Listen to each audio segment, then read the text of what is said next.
Hello everyone, আসসালামু আলাইকুম। কেমন আছেন সবাই? তো আজকে ব্লগটা সকাল থেকে শুরু করে ফেললাম। আপনারা এতক্ষণ নিশ্চয়ই টাইটেল এবং থাম্বনেল দেখে বুঝে গেছেন যে আমি কোন বিষয় নিয়ে ব্লগটা বানাচ্ছি। তো এটা হচ্ছে আমার হাজব্যান্ড রাতের বেলা কক্সবাজার চলে যায়। তো আমরা পরের দিন সকালে দেরি করে ঘুম থেকে উঠে নাস্তা বানিয়ে 3 ভাই বোনে নাস্তা খেলাম। তো ওদেরকে এখন খেতে দিলাম, আমি আগে খেয়ে আবার শুয়ে পড়ছিলাম। তো এখন আমি একটু ভিডিও করতেছি ওদের। আমার ভাই দেখেন দুষ্টুমি করতেছিল, তো আমার বোনও বলতেছে যে শয়তানি করতেছিল। তো এই ফাঁকে চলে গেলাম বাজারে। আর বাজারে কেন গেছি জানেন? তো হঠাৎ করে আমার চাচা ফোন দিয়ে বলতেছে সে নাকি আমাদের বাসায় আসবে। এখন বলেন তো কি করা যায়? আমার হাজব্যান্ড একে তো বাসায় নেই, তারপরে আমি এখন কিভাবে কি করব? তাই আমার বোনকে নিয়ে চলে গেলাম বাজারে। 2 বোনে মিলে বাজার করে নিয়ে আসলাম, যেহেতু আমার চাচা আসতেছে। তো আমি খাবারের ভিডিওটা পরে অ্যাড করে দেবো, আপনারা পরে দেখে নেবেন লাস্টের দিকে। তারপর এখান দিয়ে এটা বিকেলবেলা আমরা সবাই মিলে ঘুরতে গেছি। আমার বান্ধবীকে বললাম যে চলো যাই, ও বলতেছে ঠিক আছে তোমরা যাও, আমি আসতেছি। তো আমি আমার ভাই বোনকে নিয়ে চলে গেলাম, যেহেতু একটু দিনের বেলা একটু ঘুরবো, ওর আস্তে আস্তে সন্ধ্যা হবে, তার জন্য ওকে রেখে আমি আমার ভাই আর বোনকে নিয়ে চলে গেলাম নদীর পাড়ে। ভাবলাম যে আজকে যেহেতু ফ্রাইডে, তো কেননা একটু বাহিরে ঘুরে আসা যাক একটু মেলা থেকে, তাহলে মনটাও ভালো লাগবে। আবার নদীর পাড়ে হাওয়া খেলে তো মন এমনিতেই ফুরফুরা হয়ে যায়। তো আমি ওদেরকে নিয়ে চলে গেলাম। এখন দেখেন নদী দেখাচ্ছি, আর ওই পাশে বাচ্চাদের খেলনার জিনিস। তো আমার ভাইকে বললাম যে তুমি উঠবা এগুলো? তো বলে যে না, মানে ও এসবের প্রতি কোনো ইন্টারেস্ট নাই। তারপর আমার বোন পানিপুরি দেখে বলতেছে যে আমি আপু পানিপুরি খাবো। তারপর ওকে বললাম ঠিক আছে তাহলে আসো তোমাকে খাই। তারপর ওকে দিলাম 1 প্লেট। আমি যেহেতু খাবো না বলছি তাই আর নেই নাই, ওর জন্য শুধু নিছিলাম। আর এখান দিয়ে আমার ভাই একা একা দাঁড়িয়ে আছে, ও কিছু খেতে চায় না, কিছু কিনতে চায় না, ওই জন্য কেমন। তারপর ও খাচ্ছে, আমি একটু ভিডিও করে নিচ্ছিলাম যে কী কী টক আছে সেটাও আপনাদেরকে দেখিয়ে দিলাম। তো বলতেছে আপু তুমি এখান থেকে একটু নাও। আমি বললাম যে না খাবো না। তো অনেক জোরাজোরি করতেছিল, তার জন্য আমি 2টো খাইছিলাম। তারপরে ওকে পরে ও বলতেছে দাও আমি তোমাকে ভিডিও করে দিই। তারপর আমি খাচ্ছি, আমার ভাইকে বলতেছিলাম যে তুমি খাবা, আসো, ওকে ডাকতেছি। ও বলে যে না আমি খাবো না, মানে ও যেটা বলবে সেটাই।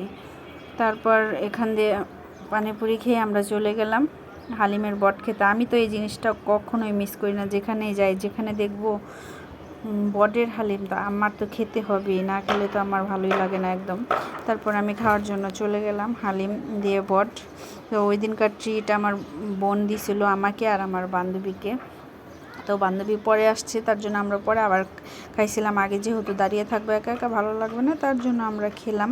খেয়ে আবার একটু নদীর পাড়ে চলে গেলাম নদীর হাওয়া খাওয়ার জন্য। এখানে দাঁড়িয়ে আসছিলাম 2 বোনে মিলে, কয়েকটা সেলফি উঠাইছি, ভিডিও করছি।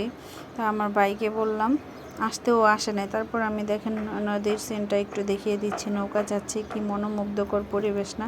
নদীর কাছে গেলে এমনিতে আমার মন অনেক ভালো হয়ে যায়।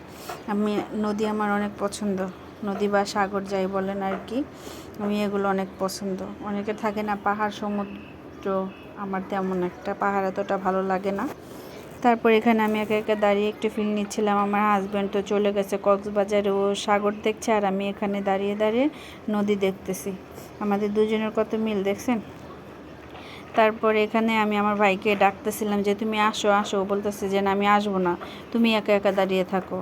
তারপর ও বক বক করতেছিল একা একা, ওখানে এক সাইডে দাঁড়িয়েছিল। তো আমার বান্ধবীকে এই ফাঁকে আমি ফোন দিচ্ছি যে তুমি কোথায়, এখন আসো না কেন, আমরা বাসায় চলে যাব। তো বলতেছে আমি আসতেছি, আর একটু অপেক্ষা করো। ও যেহেতু ফারিয়াকে আনতে গেছিলো মাদ্রাসা থেকে, তার জন্য আর একটু আসতে লেট হচ্ছিলো। আর এখান দিয়ে আমরা দাঁড়িয়ে দাঁড়িয়ে বোরিং হচ্ছিলাম। তো বোরিং হয়নি আমার, যেহেতু নদীর পাড় অনেক ভালো লাগে। তারপর এখানে দাঁড়িয়ে থাকতে থাকতে ফাইনালি ওরা চলে আসছে, আমরাও হালিম খেলাম। তারপরে যে এখান দিয়ে ফারিয়া মাদ্রাসা থেকে আসছে, তো এসে বলতেছে যে খালামণি একটু শরবত খাবো, তাই ওকে একটা শরবত দিলাম আর আমার ভাইকে দিলাম। তো ওরা দুজন দাঁড়িয়ে দাঁড়িয়ে শরবত খাচ্ছিলো। আর ওই পাশে আমার বোন আর আমার বান্ধবীকে বসিয়ে রাখছি, ওরা চার অর্ডার দিছিল। চা যেহেতু আজকে ট্রিটটা পুরোপুরি আমার বোনই আমাদেরকে দিছিল, তাই খেলাম, অনেক মজা লাগছে। যেহেতু ছোটো বোনের টাকা, মজা তো লাগবেই, বিশেষ করে আমার মজা লাগছে। ও অনেক কিপটা, সহজে টাকা বের করতে চায় না, যেহেতু নিজের মুখ দিয়ে বলছে তাহলে তো এই অফারটা ছাড়ার নয়।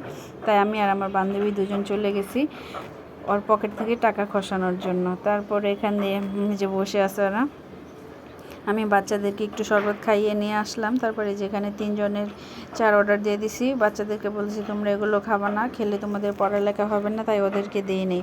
ওদেরকে মিথ্যা কথা বলছি যে এটা, ওরা বলতেছে যে গরু দিতে চা, তো বাচ্চাদেরকে দেওয়া যাবে না, তাহলে ওদের পড়া আসবে না মুখ দিয়ে, তাই ওদেরকে আর দিলাম না। আমরা 3 জনে মিলে খেলাম। খাওয়া দাওয়া শেষ করে অনেক কিছু খেয়েছি, পুরো পেট পুরো ভরে গেছিলো, ফুচকা, চটপটি, হালিম, নুডলস এগুলো আর কি। তারপর এখন বাসার দিকে রওনা হব। তো আমার বাইক সামনে বসে আছে আর আমরা 4 জনে পিছনে বসে বসে একটু ভিডিও করে নিচ্ছিলাম। মানে সবাই একসঙ্গে থাকলে দুষ্টুমি ফাজলামি যেমনটা হয় আর কি। আমরা মাঝে মাঝে 2 বান্ধবী মিলে যখন আমাদের মন ভালো থাকে না, আমরা বাইরে এরকম নদীর পাড়ে একটু ঘুরতে চলে যাই। তো আজকে যেহেতু বোন আসছে, তাই বোনকে নিয়ে চলে গেলাম ঘোরার জন্য। তা বোনও বলতেছে যে ঠিক আছে, আজকে 2 বোনকে আমি ট্রিট দেবো। তারপর আমাদের 2 জনকে ও ট্রিট দিয়ে দিল। এই ফাঁকে আমি আবার ওদেরকে বাসায় এসে রুমে রেখে আমি আবার আমার বান্ধবীর বাসায় চলে আসছি। আমি আর আমার বাসায় যাই নাই। তো বান্ধবীর বাসায় এসে এখানে বসে একটু জিরিয়েও বলতেছে বসে নিলাম। আর ওই যে বললাম না আমার চাচা আসবে বলে, উনি আর আসে না, একেবারে রাত্রে আসছে। তার জন্য খাওয়ার ভিডিওটা পরে দেওয়া হয়েছে। এই দেখেন, এগুলো পরে রান্না করে রেখে গেছে আমার চাচা। ফাইনালি ওনাকে ফোন দিতে পরে আসছে। দেখেন হাসতেছে, ওনাকে বকা দিচ্ছিলাম যে তুমি সকালবেলা বলছো আসবে, এখনও আসো নাই, তোমার জন্য রান্না করে আমরা ঘুরতে চলে গেছিলাম। আর বাহিরের নয়েজ আসলে আপনারা এগুলো ইগনোর করবেন, যেহেতু রোডের সামনে বাসা থাকলে যা হয় আর কি। তারপরে এই যে আমি একটু আমার নিজেকে আয়নাতে দেখিয়ে দিচ্ছি। আমার চাচাতো ভাই আর চাচি ওরা আসছিল 3 জনে, আমার শাশুড়ি। তো সবাইকে খাওয়া দাওয়া করালাম। আমার বোন ওর ক্যামেরার সামনে এখন আর আসে না, যেহেতু অনেক টায়ার্ড হয়ে গেছে, তো ওরা আরেকটা রুমে শুয়ে আছে। এখানে আমরা সবার খাওয়া দাওয়া শেষ করে ফেললাম দিয়ে। তো আমার চাচা তো সেই খুশি হয়েছে দেখছেন। তারপরে এই যে এগুলো পিকে উঠানো হয়েছিল। তো আমার এই ছোট্ট সিম্পল ভিডিওটি যদি আপনাদের ভালো লেগে থাকে, তাহলে অবশ্যই like, comment, share and subscribe করতে ভুলবেন না। সবাই সবার পাশে থাকবেন, বন্ধু হয়ে দোয়া করবেন সবাই সবার জন্য। আল্লাহ হাফেজ, টাটা।